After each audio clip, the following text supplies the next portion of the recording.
Olá, esse é o videocast do TCE de São Paulo. Aqui você fica sabendo um pouco mais sobre o Tribunal de Contas do Estado de São Paulo, que é o órgão responsável por fiscalizar os gastos do poder público estadual e também dos municípios que integram o Estado de São Paulo. Hoje eu tenho a honra de receber aqui para um bate-papo o conselheiro do TCE de São Paulo, Sidney Beraldo. Tudo bem, doutor Sidney? Tudo bem, Patrícia. Doutor Sidney, eu queria começar falando um pouco sobre o índice de efetividade. Queria que o senhor explicasse um pouquinho aqui para o público o que é o IEGM. E, Patrícia, nas auditorias do tribunal, nós chegamos à conclusão por volta de 2014, 2015, quando esse índice foi criado, que o modelo que nós adotávamos para fazer a auditoria e avaliação dos gastos, ficando só na formalidade, na legalidade e nas informações ali de papel, nós percebemos que não era suficiente, né? A sociedade exige mais do controle. E, na verdade, o que ela exige? Ela exige a qualidade do serviço, não é, que é entregue lá na ponta.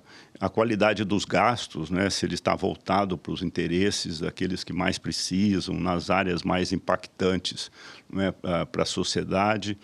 Foi aí que nós, então, pensamos num modelo de auditoria e algumas ferramentas, né, através desses indicadores, que pudesse levar uma avaliação não só da legalidade, da formalidade, mas também da qualidade do serviço. Eu cito aqui um exemplo.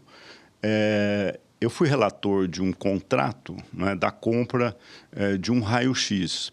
E o contrato estava certinho, teve concorrência, vários que concorreram, o preço foi adequado, o produto foi adequado. O contrato foi avaliado regular, né? E depois de um tempo nós fomos fazer a verificação da execução desse contrato.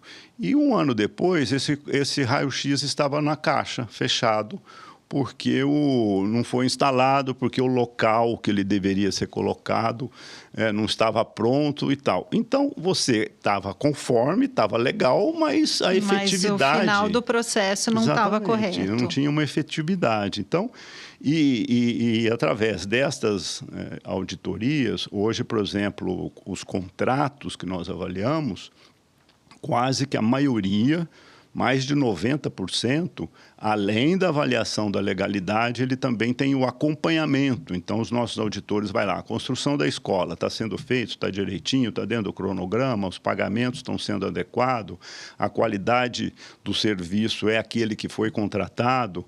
Então, isso tudo foi uma mudança, né, que ocorreu, eu acho bastante importante nesses últimos anos no tribunal.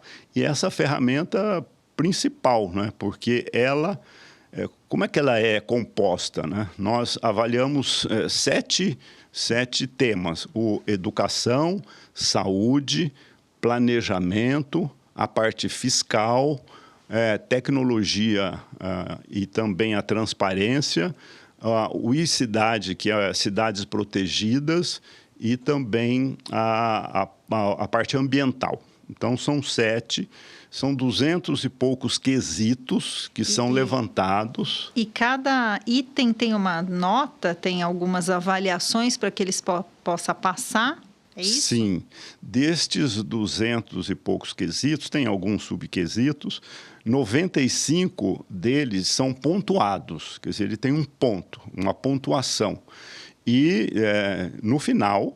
é feito não um ranqueamento, porque uma média, eu posso chamar assim. Nós evitamos de ter assim o primeiro lugar, o segundo, até porque nós não queríamos gerar assim algum problema. Então nós classificamos como as agências classificam o país: A, B+, B, C, C+, e C. Quer dizer, aí tem altamente efetivo, muito efetivo, efetivo, em fase de adequação, que a gente põe o nome também, né? E baixo nível de adequação, que, em resumo, é ótimo, bom, regular, ruim e péssimo. Então, até 0,5 é a pontuação mais baixa, né? Aquele que vai no C, e depois... a cada 10 pontos, né, vai subindo, e a gente faz por município, uma avaliação, né? A avaliação de todos esses pontos, tem uma fórmula, e aí sim nós fazemos uma classificação, né? E nesse período já estamos no 8º ano de acompanhamento, de montagem de banco de dados. E foi o TCE que criou esse índice? Foi. Era uma necessidade que Tribunal de Contas de São Paulo que criou.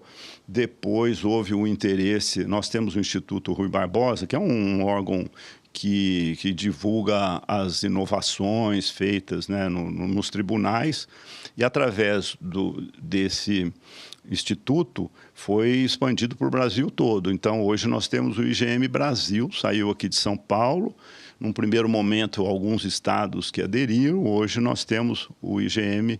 E é importante também, Patrícia, nós fizemos, depois de alguns anos de demonstração, de avaliação, o PNUD da ONU fez uma avaliação. O que é o PNUD, só para quem está assistindo entender? A ONU tem um departamento que é um programa de avaliação de políticas públicas, né, que é dentro da ONU. Então, este órgão fez uma avaliação dos nossos indicadores, e nós fizemos assinamos um termo de cooperação, uma parceria, em que nós fornecemos esses dados, porque o PNUD, que esse órgão da ONU, como eu expliquei, sim, que cuida das ODS, né, que são os Objetivos de Desenvolvimento Sustentáveis, que são 17.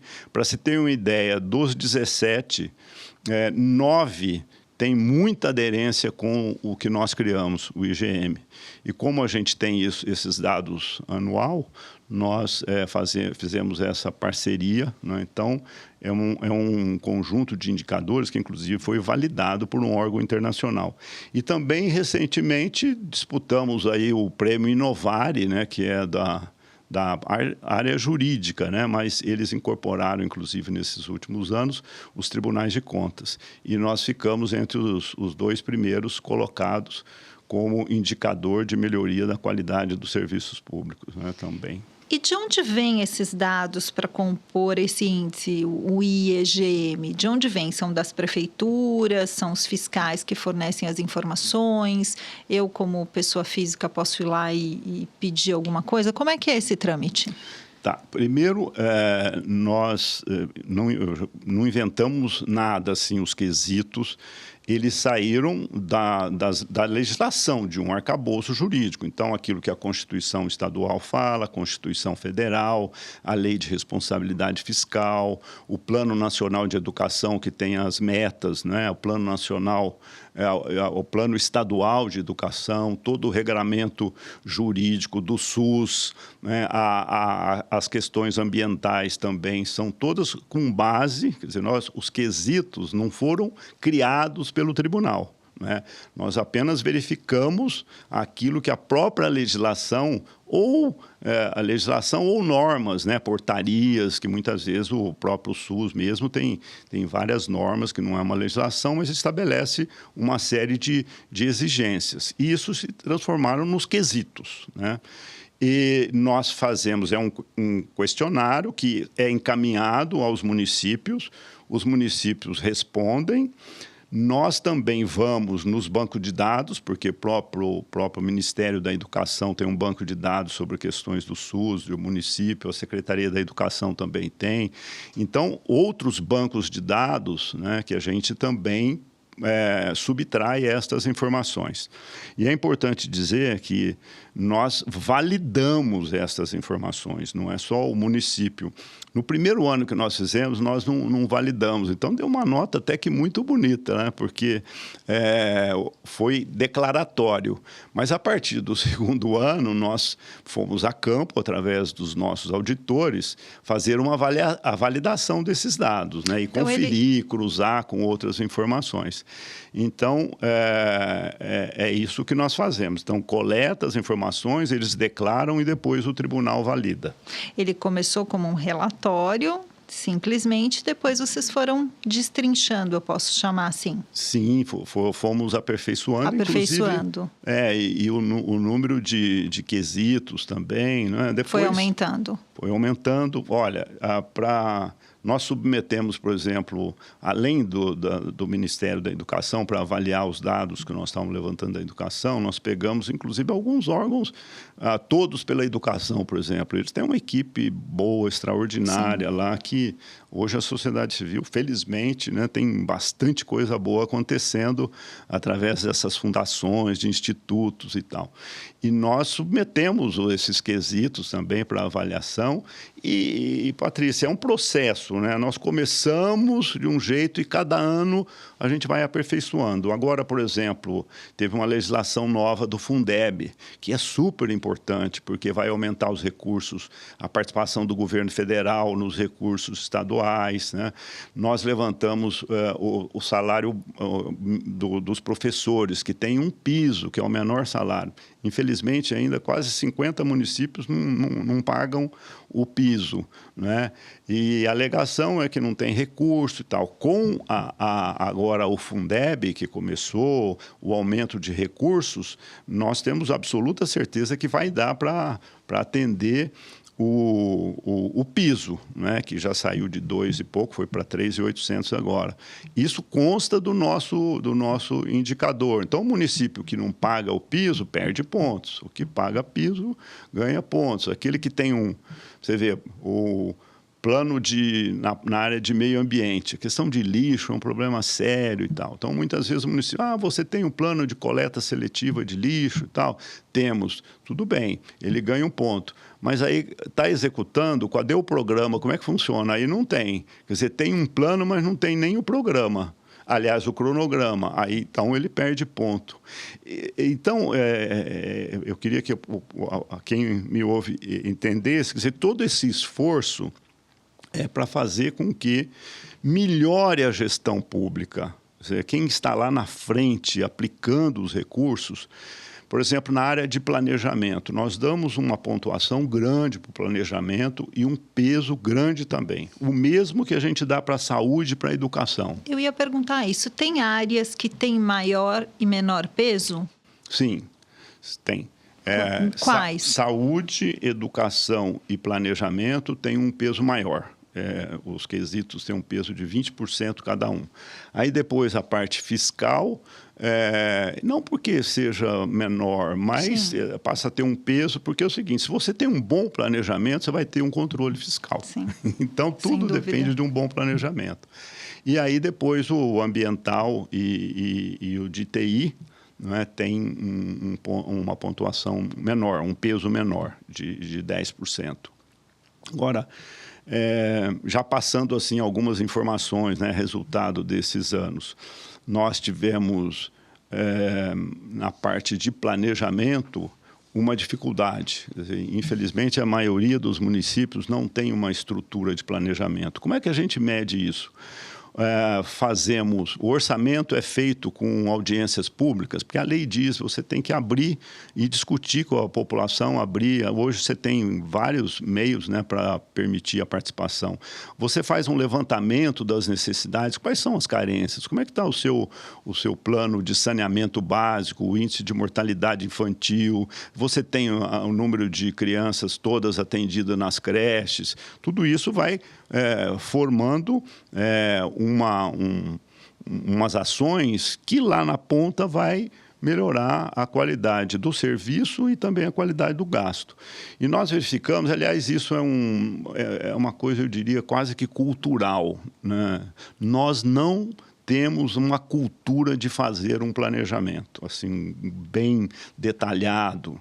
Então, a legislação exige que você tenha um plano de 4 anos, né, que chama o plano plurianual, que você é obrigado a fazer, depois você faz a LDO, que é a diretriz que vai orientar o seu orçamento, e depois você tem a lei do orçamento. Então, quando a gente sai a campo para verificar o que está no plano plurianual, lá é obrigado a colocar os objetivos, as metas. Aí você olha no orçamento, não contempla aquilo que está. Sim. Então, já começa aí. E é interessante, Patrícia, que quando o município tem um bom planejamento, todos os outros indicadores melhoram. A educação, a saúde e tal. Então, nós estamos bastante empenhados em melhorar nessa parte do planejamento. Porque são 3 pontos. O planejamento, E a parte, hoje, a TI, ela tem uma importância enorme. Sim. Bom, eu queria agradecer aqui a presença do conselheiro do TCE de São Paulo, Sidney Beraldo. Muito obrigada, doutor Sidney. Eu que agradeço.